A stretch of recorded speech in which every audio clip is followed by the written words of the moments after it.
What is going on, my dudes and dudettes? It's Sean here with Asna Serpentarium. I'm chilling with my pin girl now. She's looking fabulous as ever.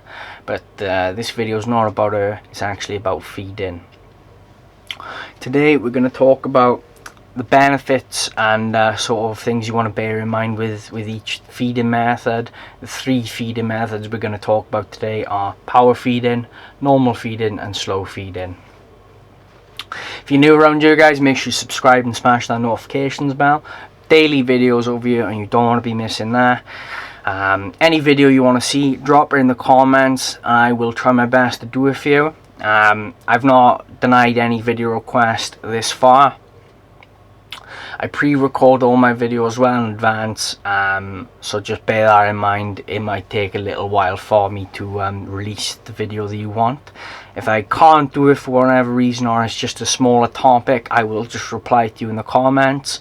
I'll get back to you straight away as soon as you comment. We've got a really friendly community down below, so feel free to comment. You won't get bullied for saying anything.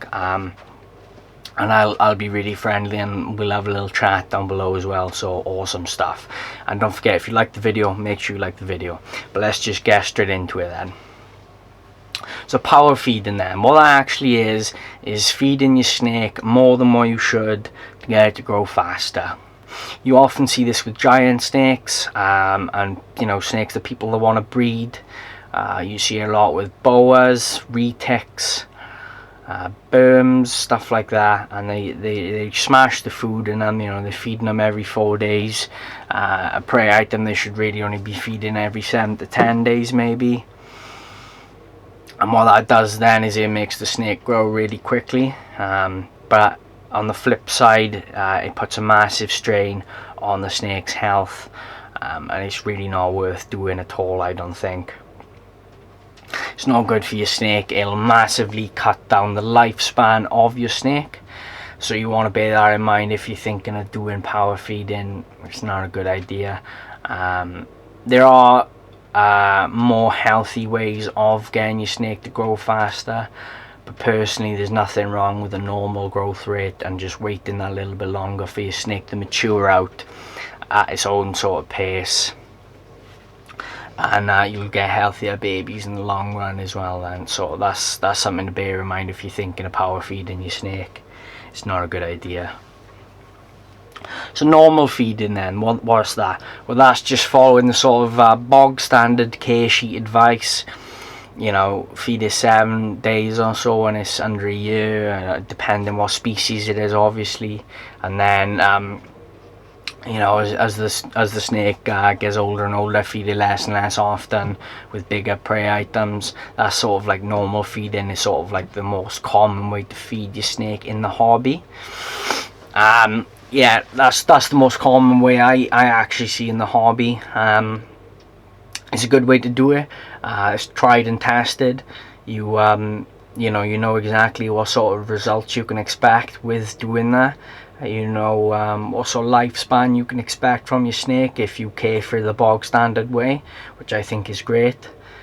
It'll take longer for you to grow your snake on and get it to that breeding size, but that's fine. There's no rush at all. The hobby isn't going anywhere, so don't worry too much about that. And you will have a healthier snake in the long run, to be honest with you. I've seen a lot of power fed animals and they're dead within a couple of years. A lot of them don't make their 5th birthday, believe it or not. So that's not something you want to do, is it, really? You know what I mean? It's not worth it. Now we'll quickly move. Oh, hold on 1 second. Now we'll quickly move on to slow feeding your snakes. So what I would consider slow feeding then is if the case sheet says feed every 7 days or every 5 days or whatever the case may be, you'd feed it maybe every 10 to 14 days. Or you'd feed it a slightly smaller prey item than what they'd recommend. And the benefit of doing this then is it takes longer to grow. And why you'd want a snake to take longer to grow then is if it's a big snake, it takes longer to reach that mature adult size, so then you've got longer to sort of get used to it as it grows on. So say if you're a first time keeper and you're keeping a boa, if you slow grow that snake, then it'll give you longer to adjust to the snake's big size.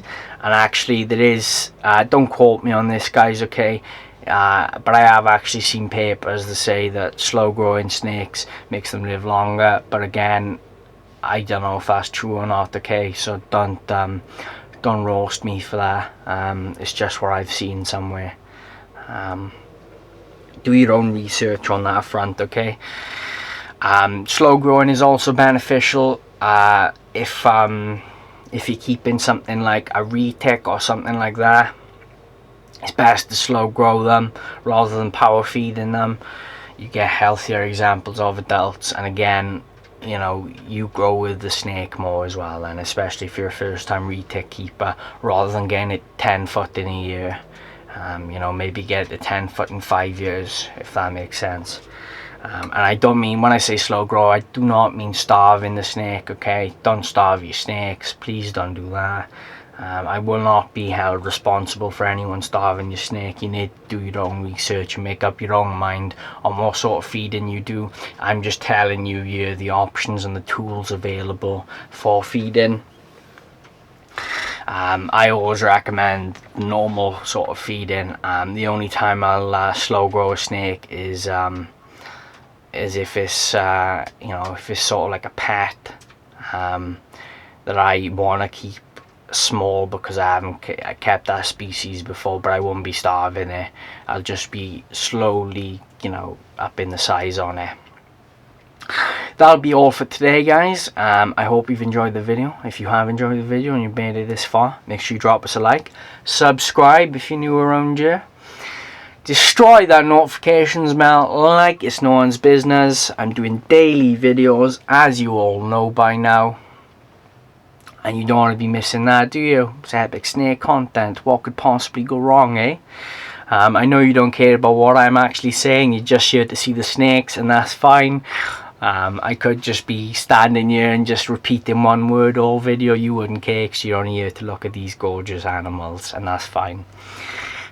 Comment down below if what feeding method you like to use, and comment down below what snake you've actually got on that feeding regime.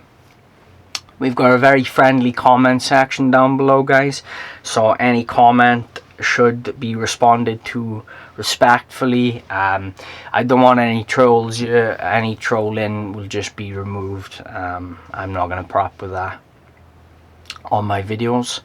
Again, guys, thanks for watching, and I will see you in the next video. Cheers, guys.